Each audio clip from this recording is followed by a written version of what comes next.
Hello, friends. Good evening. Hope everybody is doing well today. Tell me how your day's been. How's your body temperature been today? Are you hot? Are you cold? Comfortable?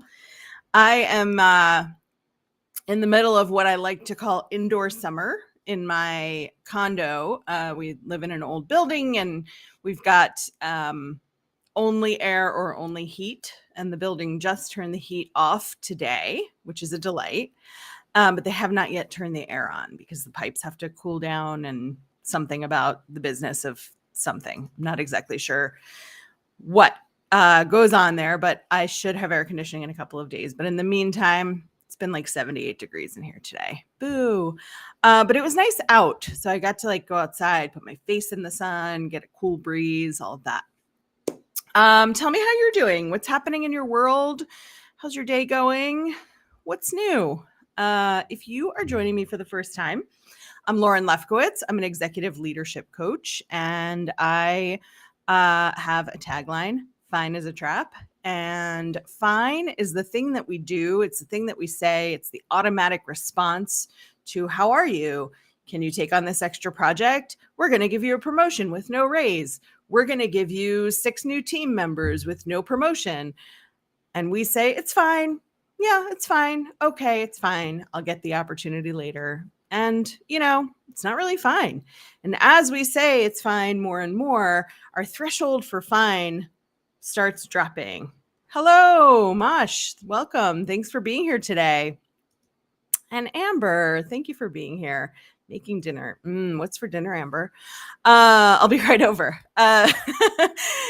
So if you're joining for the first time, this is a weekly show. I'm going to spin a wheel of topics. We are going to choose a topic at random, and then I'm going to talk about that for the next few minutes. If you've got questions, you can put them in the chat. And depending on the topic, I may put up a cell phone number, a Google Voice number for you to text if you've got questions. So let's see what we've got tonight, and we will go from there. Here we go. This is my favorite part. All right, let's see what we've got tonight.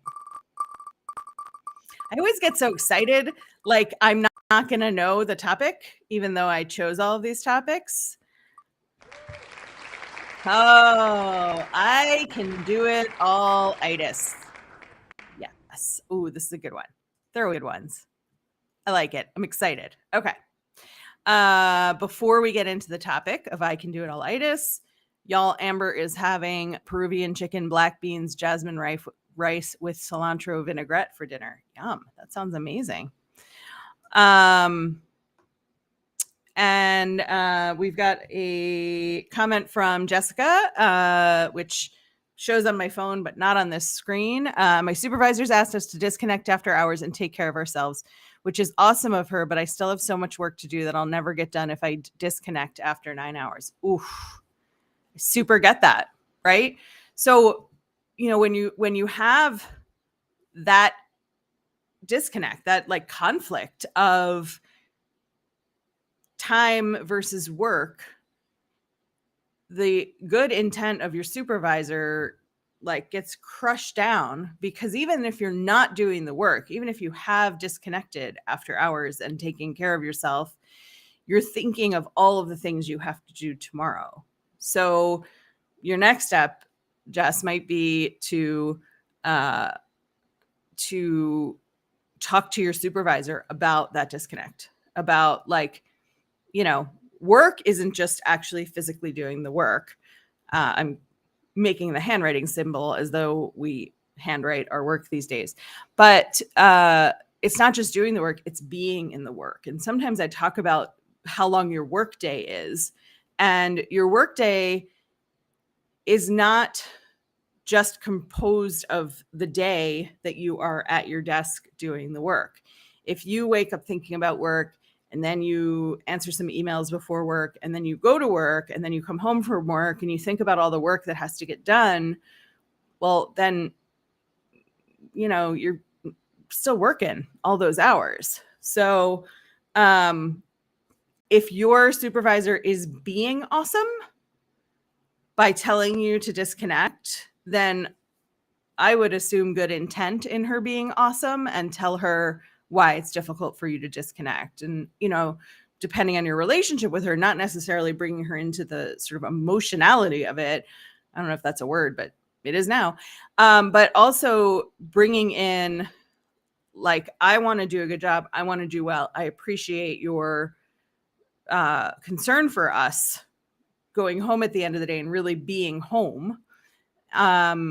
But I can't disconnect because all I'm thinking about is all of the work that needs to get done. So how can we redistribute some of this, or come in with ideas? Even better, here's how I think we can redistribute some of this, or put some of this off, or whatever it is. But I know you, Jessica, and you're amazing. And go trust your boss and see if she can help you with the actual disconnecting.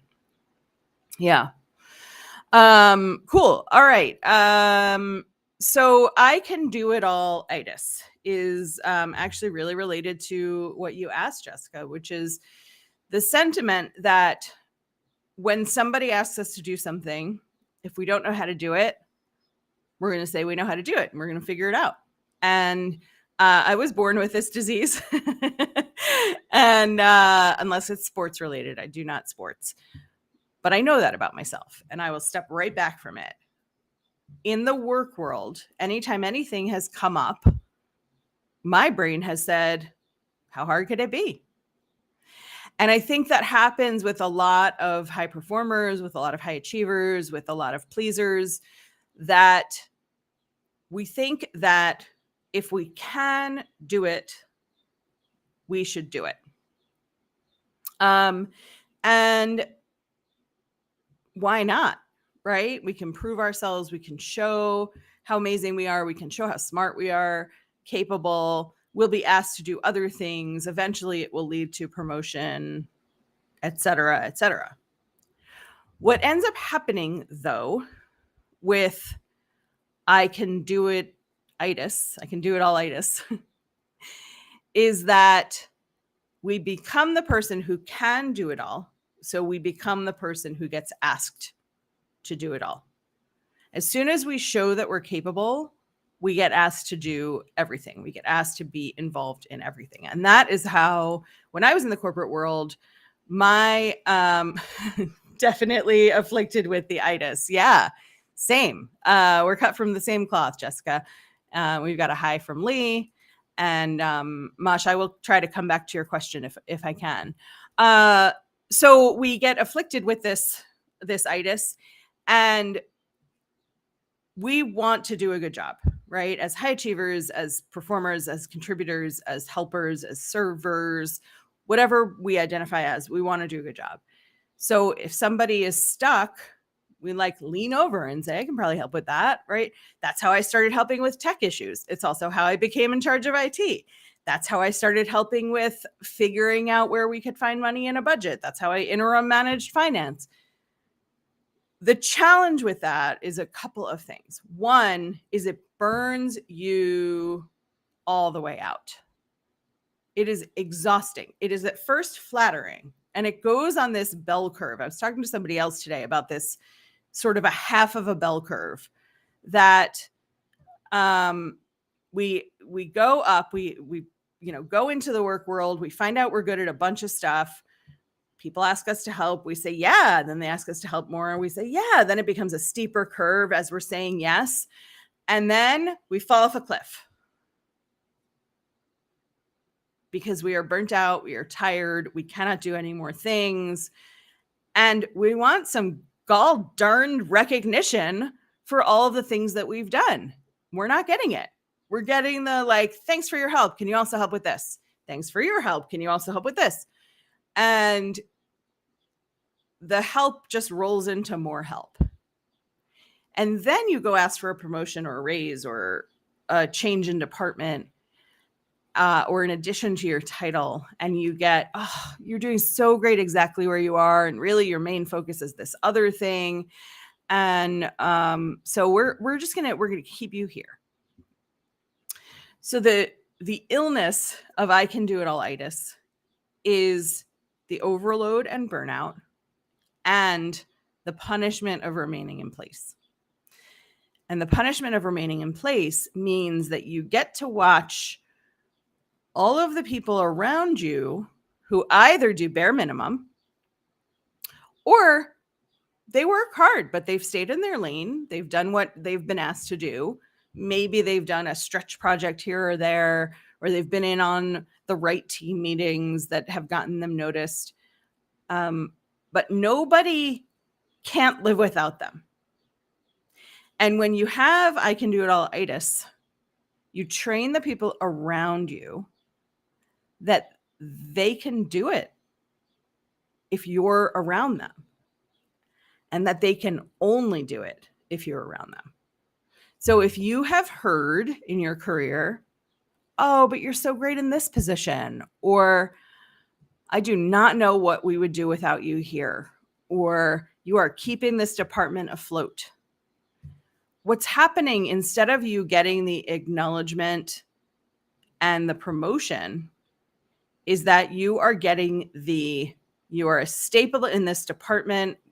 You're like the chairs and the tables. We can't live without you. Where would we even sit? So there's a flattering side to this, which brings on what is really an addiction to I can do it all-itis. And the addiction is that you've started doing it all. So now you feel like you can't say no to doing it all. And you start resenting doing it all. You start resenting being able to do it all. But you don't know how to say no to doing it all because you're the person who does it all. And it can be really challenging. It can be really limiting. And it can burn you out like that, like overnight. I remember my big signal was when the pandemic started, which was my real turning point to get out of my corporate life and into this life, was was that I excuse me, sorry, spring allergies. My turning point was the beginning of the pandemic. I was interim managing our finance team. I was managing $1 million renovation project. I was managing the HR team. I was managing operations, meetings and conferences. And then I was just also in meetings. People just invited me to meetings because I was a good contributor. And so I was working 80 to 100 hours a week. The world said it was closing down for 2 weeks. All of the information was coming through HR, which was my profession. And so, of course, my main profession. I did a lot of things in my I can do it all-itis world.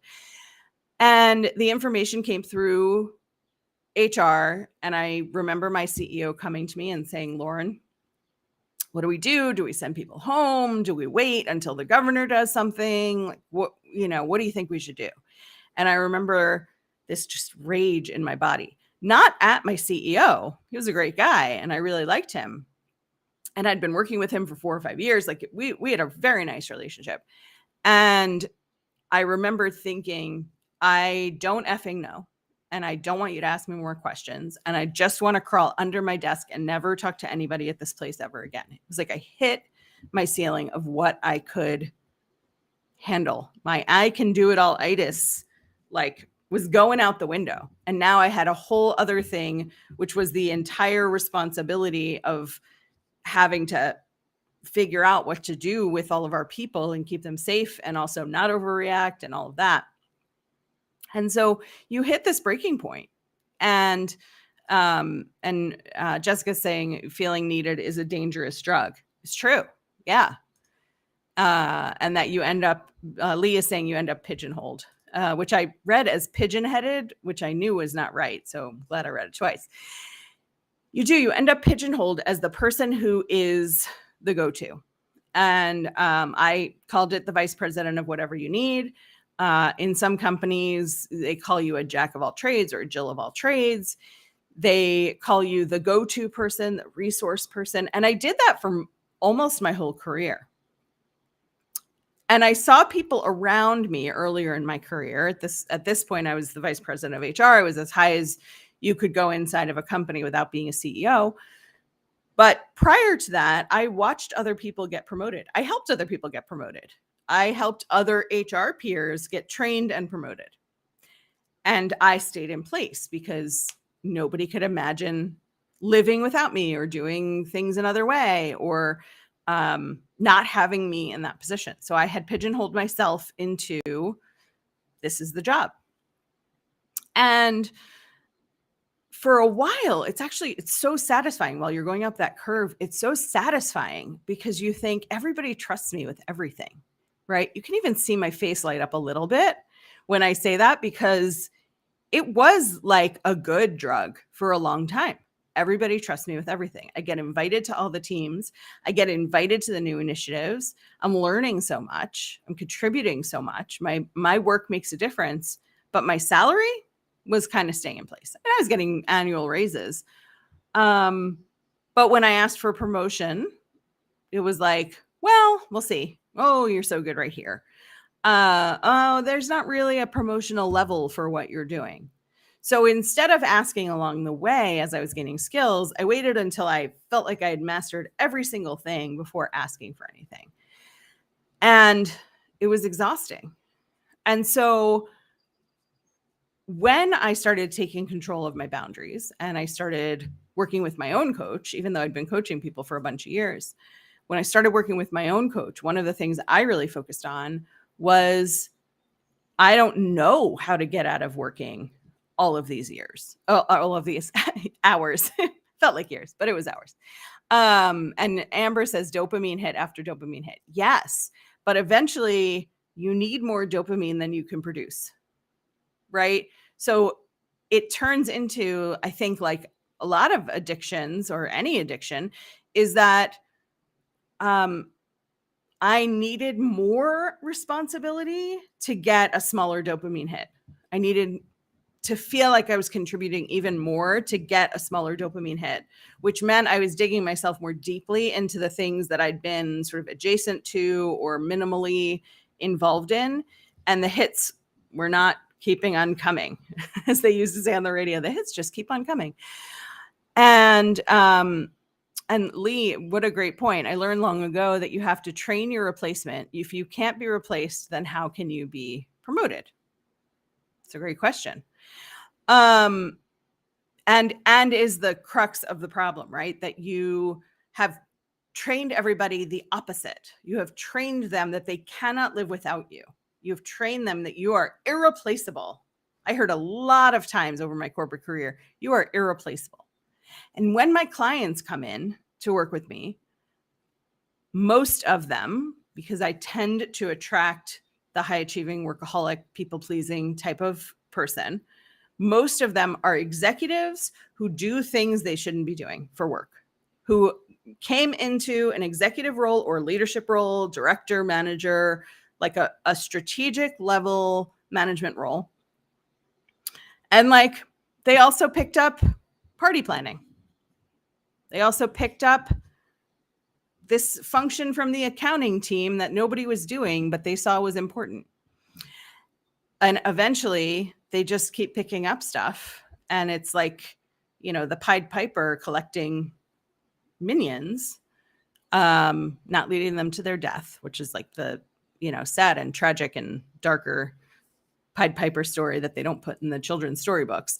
But really training people that you will do anything, you will be anything for them.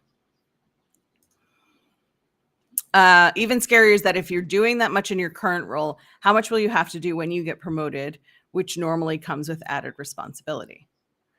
Well, that is actually the misnomer, right? Like you don't actually have to be doing more in your more senior level positions. You have to show that you have the capability to think at higher levels. But yes, if you're doing that much in your current role, in your current company, your brain is going to go to, well, now I have to do even more if they promote me. It's like payback for them promoting me, for the gift that they gave me of paying me maybe a little bit more and giving me a title, or not even paying me more, but giving me a title. And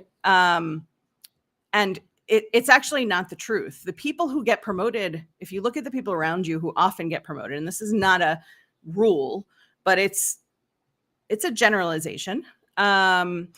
that the people around you who get promoted are the people who aren't contributing as much, because they can see, management can see that they can be moved and it won't create this giant hole. So think about that if you're doing that much in your current role, how can you start setting boundaries and start pulling back? Not in a like, I'm done with all you bitches kind of way where you come into the room and cut everything off, but little by little, think about the things that you're doing on a daily basis. Have a piece of paper next to you or a document up on your computer called responsibility. And as you're going through your day, think about the things that you're doing and write down things that are your responsibility, not your responsibility, and see what that list looks like. And for the things that are not your responsibility, but you just picked up, how can you get out of those? How can you start setting a boundary around those? How can you hand those off to the right person? We've got a comment from Robert Lysak, who I went to high school with. Hey, I'm in the auto biz sales. I've been in the top 5% in the country for GM, yet I can never get a management position. I've been the number one GM salesman in the New York metro area 4 times. Well, that's pretty amazing. And also, they probably can't stand to think about losing you to a GM position because you're not going to be a direct salesperson anymore. So how can you talk to them about your value as a leader and how you can develop salespeople to grow them so that the top 5% becomes an even higher place to reach, because everybody that you're managing is selling, and your dealership is the dealership that performs the best because they are your sales team, right? And so how can you talk about how you mentor people, which I'm sure you do, how you've developed trainees, how you've helped people who have stumbled over the close to get to close, what kinds of, there's some pieces of being a salesperson that are non-transferable, right? I would guess that you have like great charisma with customers. I've seen you, Rob, post stuff on Facebook with customers who you've served with their like big happy smiles in front of their new car. And how can, some of that you can't transfer. You're just likable, right? A lot of it though is trainable. And if you're hiring salespeople who are likable and have charisma, or Riz, as the younger generation says. It's a word I learned recently that I'm very proud of, and I'm sure I sound 100 years old saying it. But how can you translate what you do and how you do it that is transferable, and talk about how, as a GM for GM, how can you transfer those skills to those employees? And Lee, great suggestion. When I master something, I try to find a hungry junior person to hand it off to. And that's the, I don't know what kinds of permissions you have, Rob, where you are, but if you have the opportunity to take people on to mentor them, if you have the opportunity to transition something that you've mastered to a more junior person, if you have the opportunity to get in the room when hiring is going on and give feedback on candidates, those are some ways to show your leadership and not be the guy in the top 5% and we can't afford to lose him to management, but instead the guy in the top 5% who's proven himself and proven that he can teach these skills and now can bring them into other people's lives. So thank you so much for all of your comments tonight and for being here with me. And so much fun to see people from all different areas of my life come to my lives. I will be back next week, same time, same place. And if you've got topic ideas or you've got questions, feel free to shoot me a DM. Mosh, if you want to shoot me a DM on your question, which is a little out of our topic tonight, I'm happy to answer that. And we'll see you next time. Have a great night, everybody.